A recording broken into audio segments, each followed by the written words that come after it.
सच्चे दिल से किसी जरूरतमंद की मदद करके तो देखो। अगर दिल को सुकून ना मिले तो कहना, जिसे जाना है उसे जाने दो। अगर वो आज रुक भी गया तो कल चला जाएगा। इंसान को इंसान से दूर कर देने वाली सबसे पहली चीज जुबान है और दूसरी चीज पैसा है। जिन्हें सपना देखना अच्छा लगता है उनकी रात छोटी पड़ जाती है, और जिन्हें सपने पूरा करना अच्छा लगता है उनके दिन छोटे पड़ जाते हैं। किसी की आदत देखनी है तो उसे इज्जत, और किसी की अगर फितरत देखनी है तो उसे आज़ादी दो। हर इंसान में कोई ना कोई प्रतिभा जरूर होती है, पर लोग अक्सर इसे दूसरे जैसा बनने में नष्ट कर देते हैं। महंगे इतने भी मत बनो कि लोग तुम्हें बुला ना सके, और सस्ते इतने भी मत बनो कि लोग तुम्हें नचाते ही रहे। खामोशियां कभी बेजुबान नहीं होती। कुछ दर्द ऐसे होते हैं जो आवाज तक छीन लेते हैं। आजकल के लोग आपकी एक गलती के पीछे आपकी सारी अच्छाइयां भूल जाते हैं। जितने लोगों को समझाते जाओगे उतना ही अकेलापन और भी अच्छा लगता जाएगा। खत्म हो जाएंगे वो भी रिश्ते जिनसे मिलकर लगता है कि ये उम्र भर साथ देंगे। श्री कृष्ण कहते हैं, अहंकार किसी भी चीज का हो सर्वनाश करके ही छोड़ता है।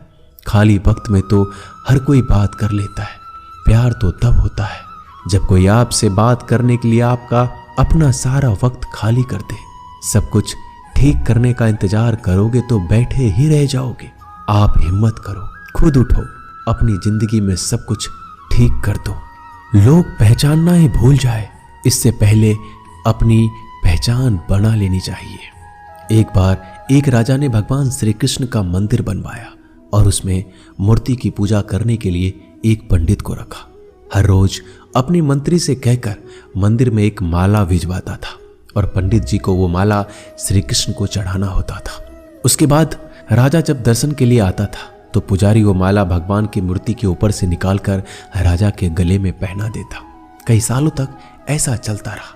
पंडित जी अब बूढ़े हो चुके थे। एक दिन राजा की तबीयत खराब हो गई। उसने अपने सेवक को कहा कि तुम जाकर पंडित जी को माला दे आओ और उनसे कहो कि आज मेरी तबीयत खराब है, मैं आज मंदिर नहीं आ सकता, तो प्रतीक्षा ना करे।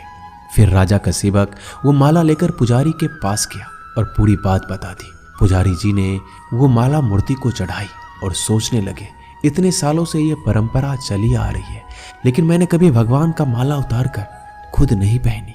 शायद आज भगवान की यही इच्छा है कि ये माला मैं पहनूं, इसलिए भगवान ने आज राजा को नहीं भेजा।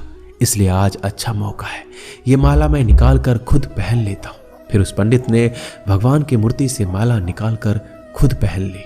इसी बीच राजा का सेवक दौड़ के पंडित के पास आया और पंडित जी को कहने लगा कि राजा जी को ठीक नहीं लग रहा है, उनकी तबीयत और बिगड़ गई है, इसलिए अब वो प्रभु के दर्शन करना चाहते हैं। वो आ रहे हैं, उनकी सवारी जल्दी अभी मंदिर में आएगी। उन्हें लगा कि ये परंपरा कहीं टूट ना जाए, इसलिए वो आज भी मंदिर में आ रहे हैं। जब पंडित जी को इस बात का पता चला तो उन्होंने फटाफट माला अपने गले से उतारी और जाकर फिर से भगवान की मूर्ति को चढ़ा दी। फिर कुछ देर बाद राजा वहां आए और रोज की तरह पंडित जी ने भगवान के ऊपर से माला निकाली और राजा को पहना दी। अब राजा ने उस माला को देखा तो उस माला में एक सफेद बाल नजर आया। राजा ये समझ गया कि ये बाल पंडित का है। राजा ने पुजारी से पूछा, क्या ये माला आपने पहनी थी? इसमें सफेद बाल कहां से आया? यह सुनकर पुजारी जी घबरा गए। उन्हें लगा अगर मैं सत्य बता दूं तो राजा मुझे दंड देंगे, इसलिए वह पुजारी ने कहा, यह बाल तो श्री कृष्ण का है। राजा को सुनकर बहुत ही गुस्सा आया। उसने कहा, तुम झूठ बोल रहे हो, भगवान के बाल सफेद कब से होने लगे? राजा ने कहा, मैं फिर कल आऊंगा और श्रृंगार के समय देखूंगा कि उनके बाल सफेद है या काले। अगर बाल काले निकले और सफेद नहीं निकले तो आपको कल ही मृत्यु दंड दिया जाएगा, क्योंकि आपने मुझसे झूठ बोला है। राजा ये कहकर वहां से चला गया। इधर पुजारी भगवान के चरणों में गिरकर रोने लगे कि हे प्रभु, मुझे माफ कर दीजिए, मैं लोभ में आ गया था, मुझे लगा मुझे ये माला पहन लेनी चाहिए, मुझे बचा लीजिए, नहीं तो कल राजा मुझे मार देगा। वो पुजारी पूरी रात भगवान के चरणों में गिरकर रोने लगा, विनती करने लगा कि प्रभु मुझे बचा लीजिए। अगली सुबह राजा मंदिर पहुंचा। राजा ने भगवान की मूर्ति के ऊपर से मुकुट निकाला और उनके बाल देखे। राजा चौंक गया क्योंकि भगवान की मूर्ति के ऊपर सफेद बाल थे। राजा ने सोचा ये पुजारी की कोई चाल है, इसने मौत की सजा से बचने के लिए भगवान के बाल सफेद कर दिए हैं। राजा यह बाल असली या नकली इसकी जांच करने के लिए बाल तोड़ने लगा। जैसे ही राजा ने कुछ बाल तोड़े तो मूर्ति में से खून की धारा बहने लगी। राजा भगवान के चरणों में गिर गए और क्षमा मांगने लगे और रोने लगे। कहा, मुझे माफ कर दीजिए। तभी मूर्ति से एक आवाज आई, राजा तूने सिर्फ मुझे मूर्ति माना, इसलिए मैं तुम्हारे लिए सिर्फ एक मूर्ति हूं। लेकिन पुजारी ने मूर्ति में साक्षात भगवान देखा, इसलिए मुझे मेरे भक्त की रक्षा करने के लिए मेरे बाल सफेद करने पड़े और खून की धारा बहानी पड़ी, ताकि मैं समझा पाऊं कि जहां भाव है वहां भगवान है।